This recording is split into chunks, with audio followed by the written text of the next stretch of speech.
What is going on, everybody? Hello, I'm Julie, the money chick. But guess what? The money is the result of everything else in your life. So my girlfriend Karen here has helped me a ton in my career and work life to really get to that place of happiness and joy. And so that time can just fly by. It doesn't feel like a prison sentence. So many people, right? How many people feel like their work life feels like a prison sentence? It's like, oh, I gotta check that box. Oh, I need this huge cup of coffee or tea, and I gotta suck it down so that I can make it through my day, right? Like, it doesn't have to be that daunting. It doesn't have to feel that heavy. And it's time for us all to find the joy and the happiness so that time can fly by because you're so aligned with your heart and your soul in the work you do for a paycheck. What do you think, sister? And you know what?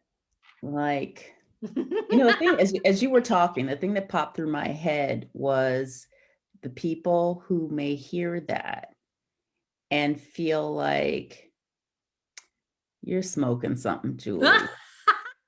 I've heard that like, before. yeah, all that talk about like doing work that you love and like You're being lucky. able to My be life's in the not like world, yours. like that's not realistic. Like, who are you fooling? Or you have to have started out with some sort of advantage to be able Totally. to make that choice. And Right. I'm I a just 12 kid. Grew up picking I know corn. that it's a huge part of your work to talk about choice and decision. Like Yeah. it's part of your pack process. It's also part of the process that I take people through. But maybe we want to talk a little bit about choosing and how powerful that can be with mindset. Well, it puts you in your power. And by not choosing, you put yourself into a place of being the victim. And, this just came up the other day because in another area of my life, so I have a pattern of looking for approval because I was always looking for my father's approval when I was a child. Because my dad made one comment to me, probably a couple times. He said, "You should have been born a boy because you're good at things." And it was like, it hardwired into me. It's like he couldn't fathom how a woman could be anything but barefoot and pregnant and serve a man. And my dad, he loves the shit out of me. No, yeah. It's a great Yeah. relationship that we have. I know I was born his daughter to teach him that women could do more than that. He can't fathom how I went to Notre Dame, and which was one of his dreams for one of his boys to go there. Right? He never fathomed that one of his daughters might go there. But I was the one that did it. So we have these patterns that have sunk into us when we're young, and then it becomes like how we then communicate to the world. So I had one of my teachers really hammer this home with me this week, and she goes, "Julie, the reason the stuff hasn't gone away with you with your ex-husband is because you're still looking for approval to be you." And how often does that now leak into our work life? Yeah, those especially early experiences. Like in some of the work that I do, the basis of my work is to ask the right questions. Yeah. And without knowing what I'm really asking you, every Right. question has in has a almost, I'm going to call it a secret, Yeah. like reveal. And so we can probably all point to, and anybody who's listening, I want you to think about those moments that stand out in your mind. Some of them will be conscious and some of them will be unconscious, but those moments where you were stung, where maybe somebody said something to you that really stung. Yeah. It stuck. You may think you've moved past it, but for me, I remember this is a camp memory, and I wasn't that young when it happened, but I know that in my life I was probably 12 when this happened, and I used to go to a YMCA away camp, And we would go for a month or 6 weeks at a time. I loved it, loved it, loved it. It was one of my all-time favorites. It's a camp out of Hyde Park, which is this really integrated like neighborhood in Chicago. And then the people who attended, we had international camp counselors because, you know, the YMCA is a global institution, right? And they would invite these people to come, and like we had all these different kinds of people, and we were on a particular away trip, and I saw a bug fly into the pancake mix or whatever mix this director was cooking for us at the time. Now, it wasn't the coolest thing to do, but I saw it go in there. So I went to reach to pull the bug out, and they slapped my hand. They're like, "Who do you think you are? Like, what are you doing?" And I was like, oh. Now it seems really benign. Like, but when I asked myself that question, like what stung, like what stood out, I was embarrassed because my peers were there. There were like 12 of us around, boys and girls. So at 12, you're like, you know, you're always worried about how the guys or girls, whatever your, you know, thing is, right? But how you were being perceived. Totally. Right. And by this person who was like, and he was older. He wasn't like a normal counselor who were like in their 18, they were like 18 or 20 or so. This guy was like one of the people who was running the camp. And when I tried to explain it to him, he was like, "Oh, okay. I'm sorry." It was okay. But it hardwires into you. And I know it sounds like something really benign, but I just wanted to share like one of those moments. And I will hear this voice in the back of my head sometimes saying, like, "Who do you think you are? Oh, yeah. If you want to step up, you want to do something, you want to be the one that just like takes the lead, that like that takes action, that does the right thing." Right. Who do you think you are? Right. Exactly. That's one of those filters. Yep. And there are others. Yep. You know, that I recognize colors the way I think about opportunities, the way things show up. And in my work life, definitely for a variety of reasons, ethnic reasons, gender reasons, you know, working in a corporate environment, you come in with all of these things, right? But totally. That who do you think you are, and feeling like I really had to prove myself. Like I had to prove that I was, you know, that I'm right. Just like I needed approval. Right. That stuff sticks with you. And so the point you're making and the point I'm making is that there are these things that color the way that we that's so true. Perceive and make decisions, and that what we're inviting you to do is to challenge those. Oh, yeah. Right? It's like, is that real? Like, do I need to carry that thing? Do I need to carry who do you think you are? No, because like if you don't jive with me, okay, there's, I don't know, billions of people on the planet. But you don't have to realize how deep those grooves go. Yep.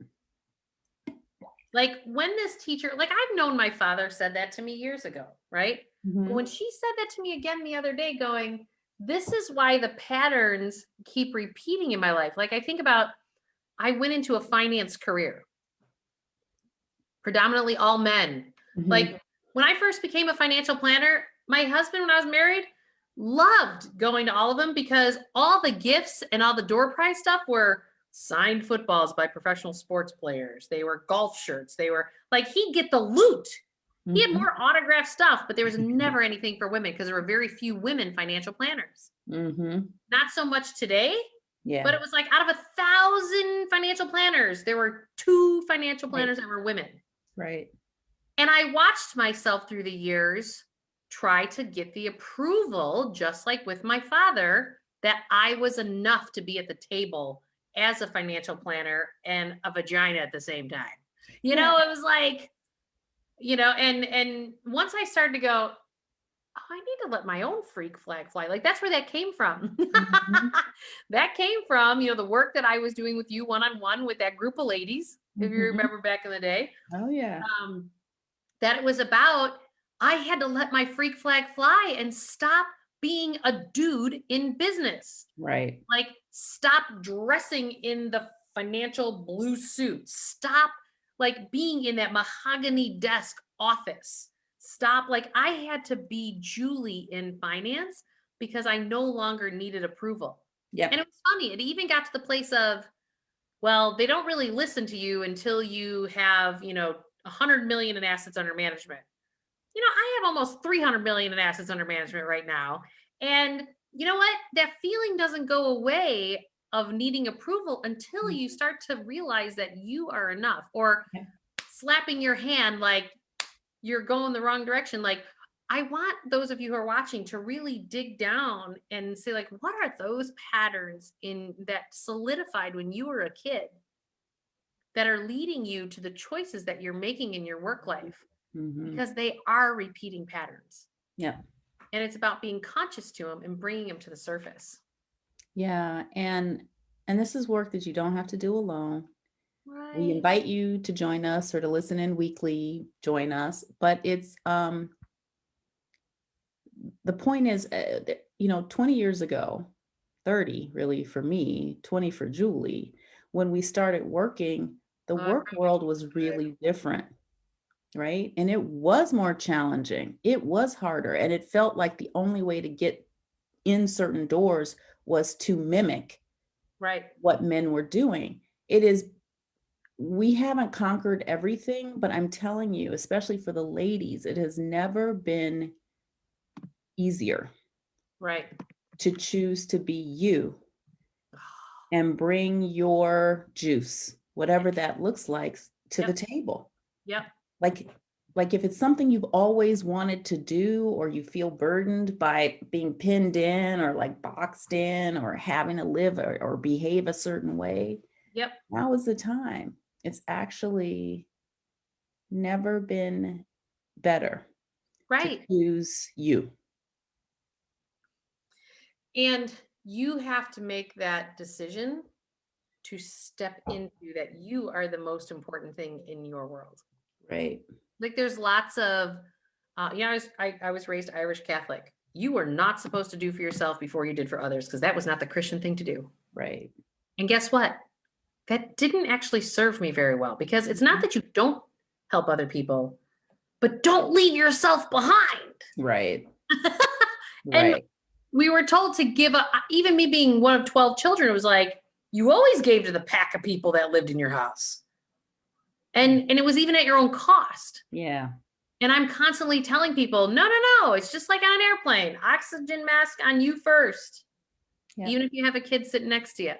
Yeah. You are no good if you have no more gas.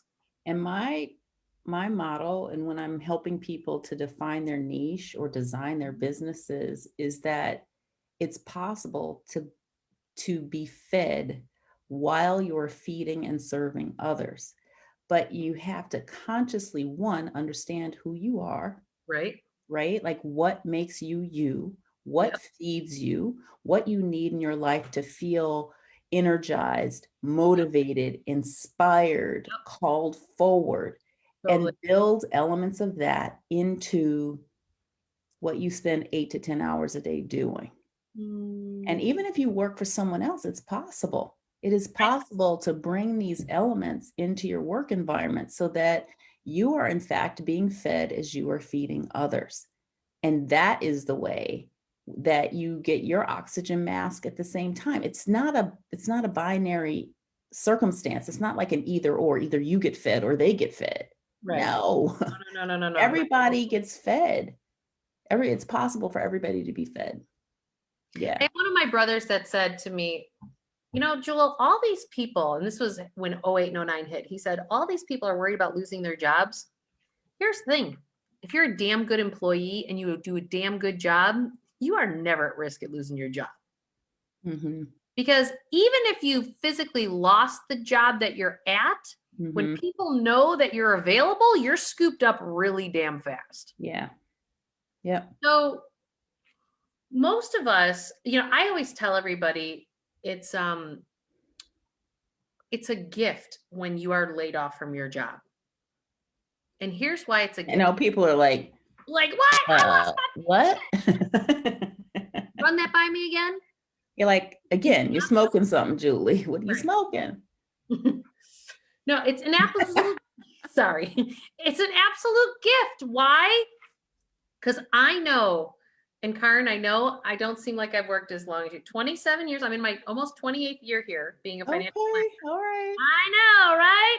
Mhm. The stripes are coming. Well earned and well deserved and beautiful.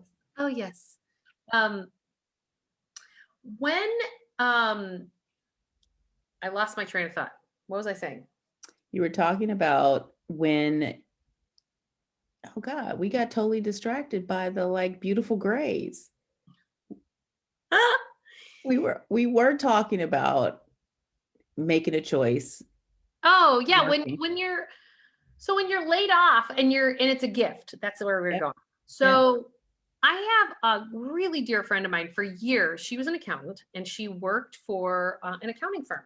And she thought she was walking in that day after 22 years of working for this firm. Like literally, she didn't date. She didn't do anything. She busted her butt to prove that she was enough at this accounting firm here in Chicago.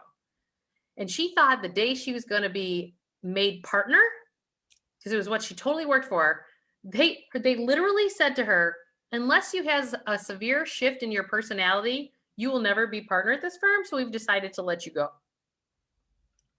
Now, mind you, she was on every committee, ran everything, did everything, but she wasn't part of that crowd because she's not a typical CPA. She's actually sociable and outgoing, but she was the glue. It was the softer stuff that she created community at this firm, but that the partnership didn't value that. Mm-hmm. And she had known for years, there were signs all along the way, just like those of you, whether you've been let go or you're really worried about being let go, there are signs all along the way that you are meant to move on, but it's finding the courage and going back to the choosing piece, choosing to do it from a place of empowerment or winding up as the victim because somebody else makes that choice for you because you didn't step into your knowing and what you knew beforehand. So the gift is that you're kind of being kicked off the ledge and the universe is sitting here going, you're not supposed to be here. Get busy doing what you're meant to do in the world. And it launches you off in a direction. Yeah. And that's the gift. Like if you're one of those ones let go, it's not about what happens to you in life. It's what you actually do about it that's important. Yeah. And there's an element of personal honesty. Yeah. That we need to recognize because like, as you were saying, I'm sure there were signs. Totally. I'm sure there were moments when she realized that the environment or the people or the projects or something didn't quite line up with who she was and what she wanted to create. Yep. And I think that if you stop and you look backwards after something like that happens, then you can see like, oh yeah, that happened and that happened. And sometimes like the universe just gives us a kick. It's like, okay, you're dragging your feet because you need to keep going. There's something else that you're supposed to be doing. And they help us, the universe helps us get out and make the choice that we hesitate to like pull the trigger on. And I will tell you, I have this week, I was so excited. I had multiple people this week, for whatever reason, turned into millionaires as clients. And I know, right? Like it's like I've been grooming these people, between 12 and 20 years. And, one of them reminded me going, Julie, do you remember you forced me to start putting $25 a month and now I'm a millionaire? She's like, that is so awesome.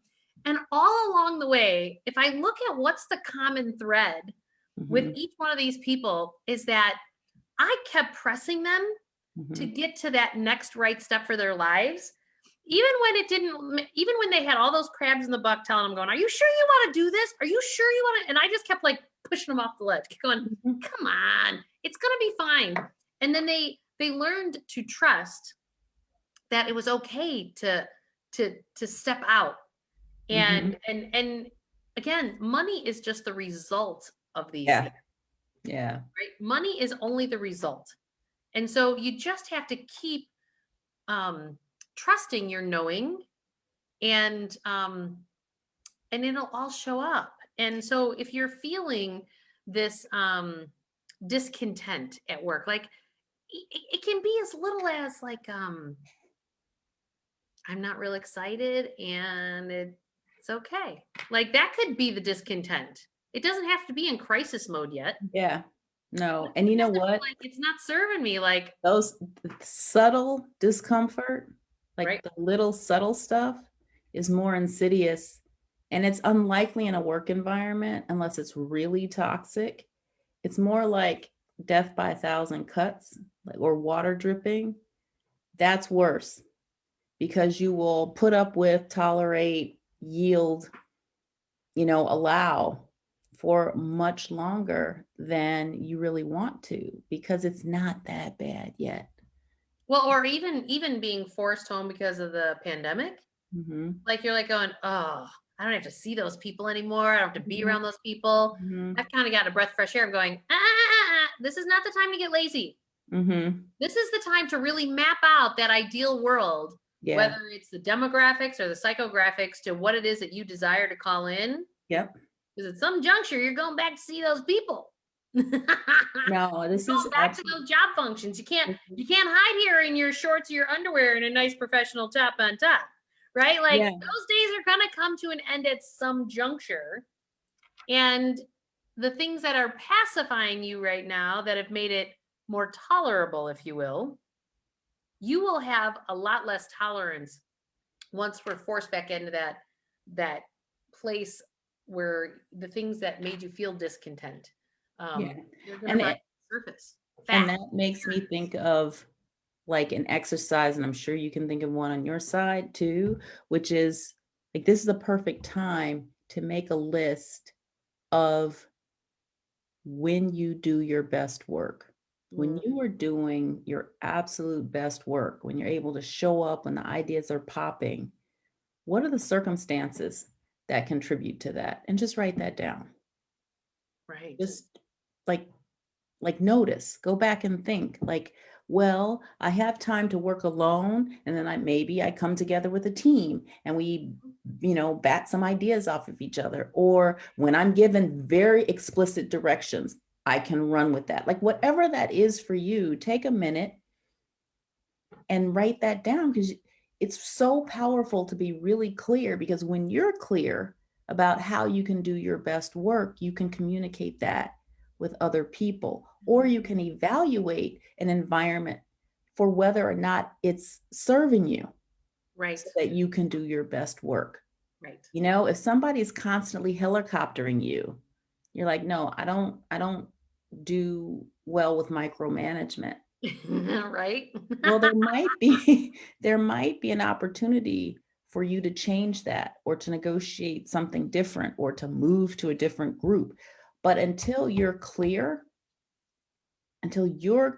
on how you work best, what you need to perform your best, how you're fed, then you'll continue to be like blindsided, or not, just feel like you have to suffer and put up with things. So until you're clear on what those things are, you can't advocate, negotiate,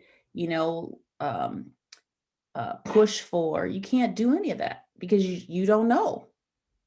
You don't know. So that clarity is really, really important. Start there. Yeah.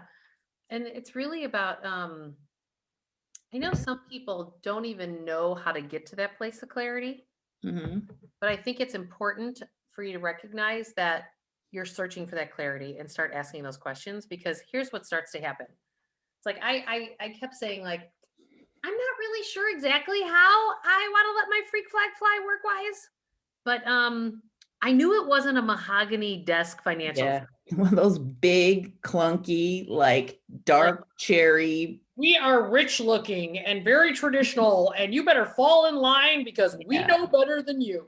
Yeah. Which also made me realize, Like, okay, so I went and got my own office space in the West Loop in a Yep. loft that has exposed brick. And wouldn't you There know, are very few walls, right? right? Wouldn't you know, the first referral that I got that was a multimillionaire, once I moved to this loft space, she totally challenged me. She walks in and she goes, I don't want to put my money with a firm that doesn't look established. And I was like, oh, the universe is testing me. Got it. Mhm. And she wasn't a good fit for us because she wanted the pomp and circumstance. Yeah, And I'm not pomp and circumstance. right. And it was the test of, are you going to really stand in your power and be the financial planner that you know that you are, while the universe is going to send you these tests along the way. Mhm. And she never became a client. But here's the thing, my business has completely soared in that space. And I've created a unique niche that nobody does what I do. They do Right, parts and nobody does what I do. right, And it's, you may not have that clarity. Like, I just knew it couldn't be a mahogany desk firm. right. So I got a space that wasn't that. Yeah. And what happens is, if as you start to take those next right steps, more of the clarity opens, Yep. more and more, and it just keeps unpacking. Well, you know what happens, what you're doing is you're showing yourself that you can trust yourself. Right. So more gets revealed. Mhm. Like the worst thing we can do is to be, and this is a 𝙤𝙬𝙪𝙧, the four agreements, is to not be impeccable with our word to Mm. ourselves.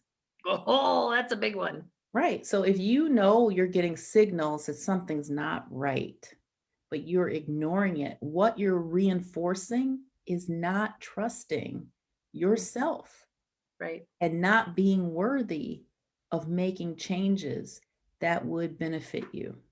Right. And so we get mad when other people challenge us, when other people don't show up for us, when other people say things to us about our inability or not being good enough.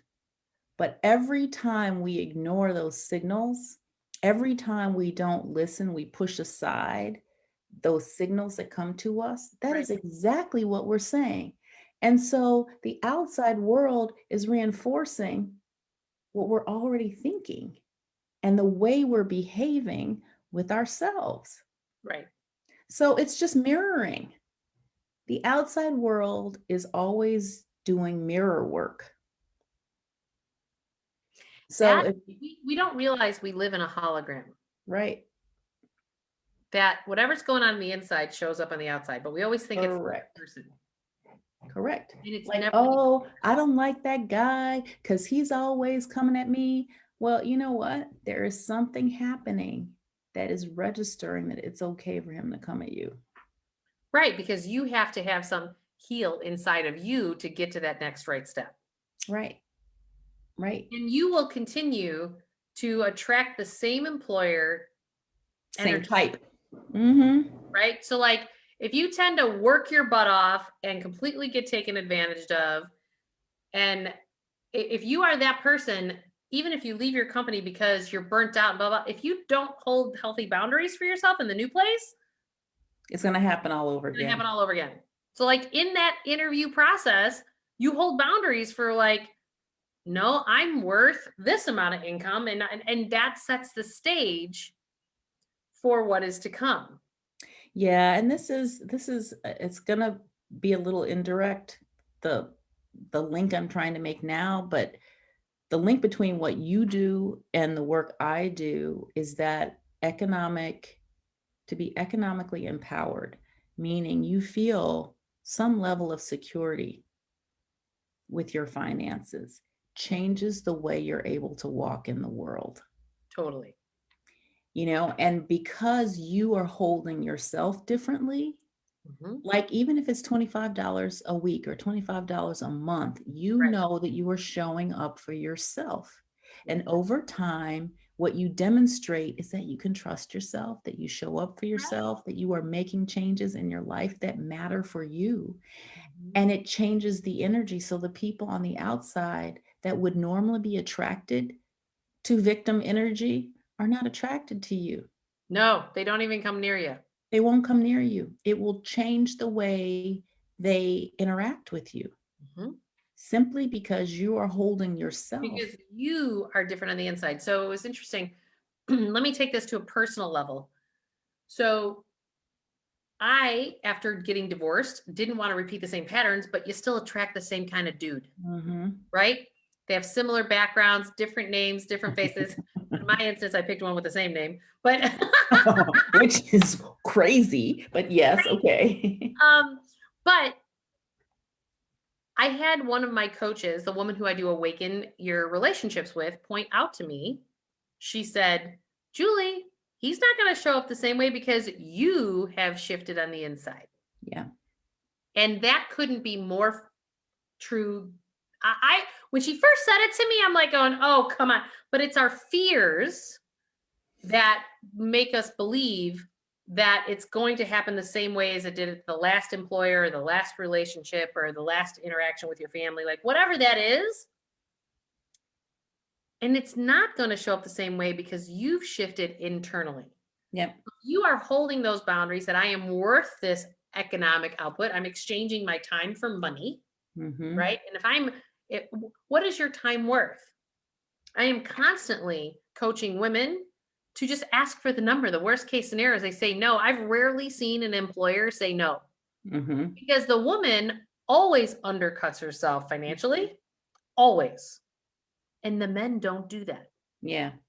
Men And don't do that. They go in and go, well, I really only deserve like another $2,000, maybe 3, but I'm going to ask for 15. right. And they get the 15 because Yeah. they ask for it. Yeah. And there's all kinds of data now that and research that supports what you're saying is that women continue for the same job, theoretically doing the same work, completely discounted from a wage or salary perspective. Right. That's not okay.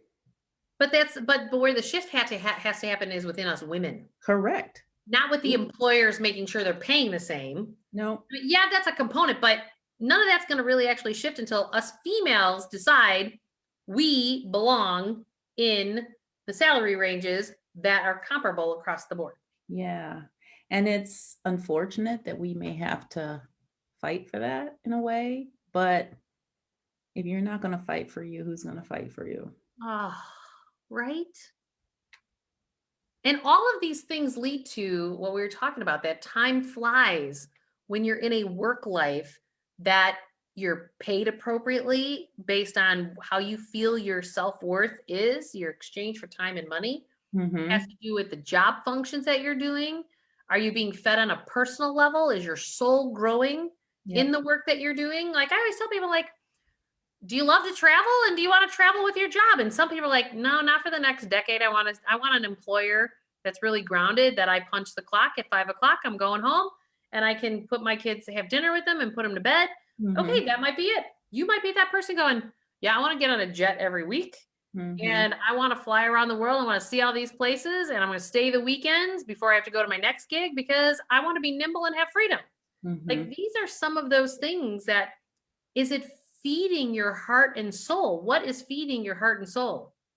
And I always Yeah. talk about, I had this one client who was really trying to decide. He's actually made a couple of huge transitions, but um, he was not putting his kids to bed at night and it bothered the hell out of him. He would leave as they were getting up and starting their breakfast. He's walking out the door as they're rolling out of bed and they were already in bed by the time he got home. Why? Because he chose to live in a suburb that was way out in Chicago. Mhm. And um, his commute time was killing him. Plus, he was at a job that was high demand. Yeah. And so, one of the first things we did in the planning, we figured out how to buy a house that was only 25 minutes, not an hour to an hour and a half, depending on traffic from, Mhm. so it was 20, 30 minutes tops. And Yeah. so then I'll never forget the text message I got the first night he read a storybook to his girls on That's a work night. awesome. Like these are the things that need to incorporate into your work life because that creates your internal happiness. Yeah, and here's the thing though, and we will underscore this and underscore it again, you have to be willing to look at it. You have to be willing to make that list. You have to be willing to confront it, right? Like here's the thing, you can't do a dang on thing about it if you don't look at it. Right. If you don't consider, if you just think. Karen is really good at getting you past your blind spots. Her magic is you have blind spots that you're kind of going out of sight, out of mind. And I remember Karen has pointed mine out like nobody's business. And you know what? Once you shine the light on them, yeah, then they can rise to the surface and then you can move past them. Yeah, and oftentimes they are irrationally based, meaning that once you shine a light on them, you're like, is that really a problem?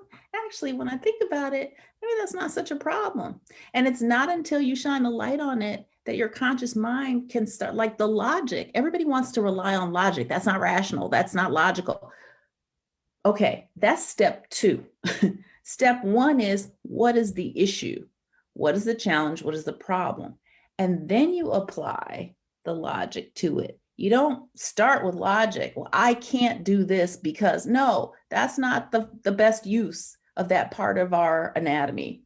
Right. Like that, it really needs to be part 2. Right. You dream, you imagine, you create, you desire, you push for possibility.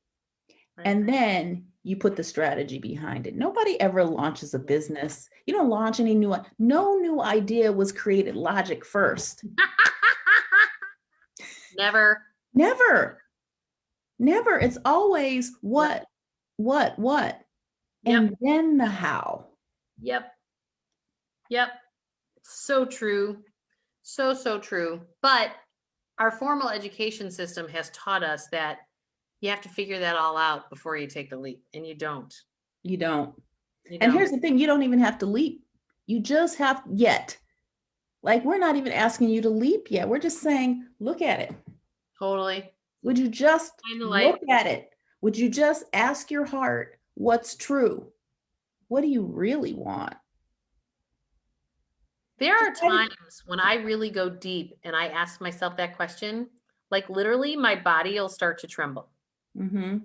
Like, it's okay for it to come out. Like, oh man, this must be a good one. Scary, like this, and I'm like, oh, like my happens. I think people don't want to. I think there are a lot of people that believe to look at their heart's desire will lead to further disappointment and pain. I agree. But here's the nasty truth about that. You already know what your heart's desire is. You can't hide that from yourself. You think you're not looking at it, but anytime you feel a discontent, you are consciously aware that something's not right. Mm-hmm. And instead of taking action to remedy it, you feel like, well, if I actually look at it, if I really think about it, it's going to make me feel worse because I don't know how to deal with it. But sometimes it's like magic. Sometimes just acknowledging what you want launches that thing. Mm. And it will feel like you've done nothing, and in comes the solution. Right. That's so true. You've created the space by shining the light on it for it to come to the surface. Yep. Because it's all about creating space. Yep. Mental space, emotional space, whatever that space is, shining the light creates a space. Shining the light creates a space. Yep. And we all have things in our childhood that are taking up way too much real estate in our heads. Yep. Yep. And that historical, sometimes you don't need to know why it bothers you. You just need to know that you want something different. I am so done with the why. I don't even care why anymore. I just want it different. Mm-hmm. I don't need to know it. Years ago, I wanted to know why. I wanted to not repeat the pattern. Let's do it. I'm like, no, I don't even care about the why. Yeah, sometimes it's not relevant. Sometimes it's helpful for like closure. But honestly, the best thing you can do is to know that you want something different. and to choose to put your energy towards that. Yep. Because we can burn up so much of ourselves trying to dissect and understand and get to the bottom of and understand why and what was the reason and you may still not get there. And now you've used up all your lifetime looking backwards at why something happened. You may not get to the answers and you haven't moved yourself forward at all. Sometimes it's well, like, here's to moving forward. Whoop, whoop. So, you know what? We're here every Wednesday, 11 a.m. Central. Let us help you get to that next right place for you at this season of life in your work life. And I've put JulieMurphy.com and BeyondBlindSpots.com. We are here to help you. Come join the conversation. If you would like some coaching and help, please come on, send us a message. We will pull you on and we will do this live with you to get you to this next right step, because you know what? You matter that much. Yeah. It's important. And you deserve it. Yeah. Yeah. Well, thanks everybody. We'll see you next week. Bye. Bye.